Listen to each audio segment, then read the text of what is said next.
तो चलिए अब हम एक और क्वेश्चन सॉल्व करते हैं। इस क्वेश्चन में भी हमें एक इनइक्वलिटी गिवन है which is -15 is less than 3 into x minus 2 upon 5 is less than equal to 0।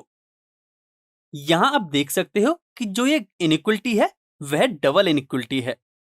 And अब हम ये सीखेंगे कि डबल इनइक्वलिटीज को कैसे सॉल्व करते हैं। तो चलिए हम इसका सॉल्यूशन डिस्कस करते हैं। तो जब भी हम डबल इनइक्वलिटी को सॉल्व करते हैं तो उसके लिए हम पूरी इनइक्वलिटी को दो पार्ट में इस तरह से स्प्लिट करते हैं कि हमें एक बार में केवल एक ही इनइक्वलिटी का साइन मिले। तो जब हम इसे स्प्लिट करेंगे तो पहला पार्ट हमें मिलेगा -15 is less than 3 into x minus 2 upon 5। तो पहले हम इसे सॉल्व करते हैं।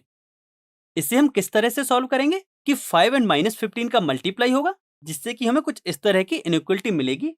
एंड इसे हम कुछ इस तरह से आसानी से सॉल्व कर सकते हैं जिससे हमें x की वैल्यू मिली है कि x इज ग्रेटर देन -23 या फिर -23 इज लेस देन x।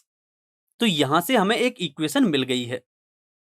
अब हम इस डबल इनइक्वलिटी के सेकंड पार्ट को सॉल्व करेंगे जिससे कि हम कुछ इस तरह से लिख सकते हैं। तो आपने देखा कि फर्स्ट पार्ट हमने सॉल्व कर लिया था जो कि था -15 is less than 3 into x minus 2 upon 5। And इस डबल इनइक्वलिटी को जब हमने स्प्लिट किया तो सेकंड पार्ट मिलेगा 3 into x minus 2 upon 5 is less than equal to 0। तो इस तरह से हम इसे दो अलग अलग पार्ट में स्प्लिट कर लेते हैं ताकि हम एक बार में एक ही इनइक्वलिटी को साइन को सॉल्व करें। अब हम इसे आगे सॉल्व करेंगे जिससे कि हमें x की वैल्यू मिलेगी कि x इज लेस देन और इक्वल टू 2। ये हमें सेकंड इक्वेशन मिली है।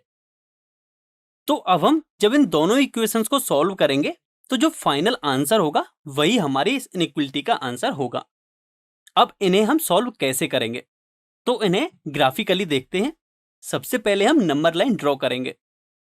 अब यदि हम सेकंड इक्वेशन को देखें तो वह है x इज लेस देन और इक्वल टू 2। यहां इक्वल टू का साइन है इसलिए 2 पर एक फिल्ड सर्कल आएगा एंड 2 से छोटी सारी वैल्यूज भी इस सॉल्यूशन में इंक्लूडेड होंगी। तो ये सॉल्यूशन मिला है हमें इक्वेशन 2 से। अब यदि हम इक्वेशन 1 को देखें तो यहां है कि -23 इज लेस देन x, यानी कि x की वैल्यूज हमारी सारी -23 से बड़ी होंगी और -23 इंक्लूडेड नहीं होगा। तो -23 पर एक होलो सर्कल आएगा एंड -23 से सारी बड़ी वैल्यूज कुछ इस तरह की होंगी। तो जो फाइनल आंसर होगा वो इन दोनों इक्वेशंस का कॉमन आंसर होगा जो कि हमारा ये वाला सेट होगा जहां आप ब्लू लाइन देख सकते हो। एंड इसे हम ब्रैकेट की फॉर्म में कुछ इस तरह से लिख सकते हैं कि x बिलोंग्स टू -23 टू 2, जहां -23 हमारे सॉल्यूशन में नहीं होगा एंड 2 हमारे सॉल्यूशन में होगा।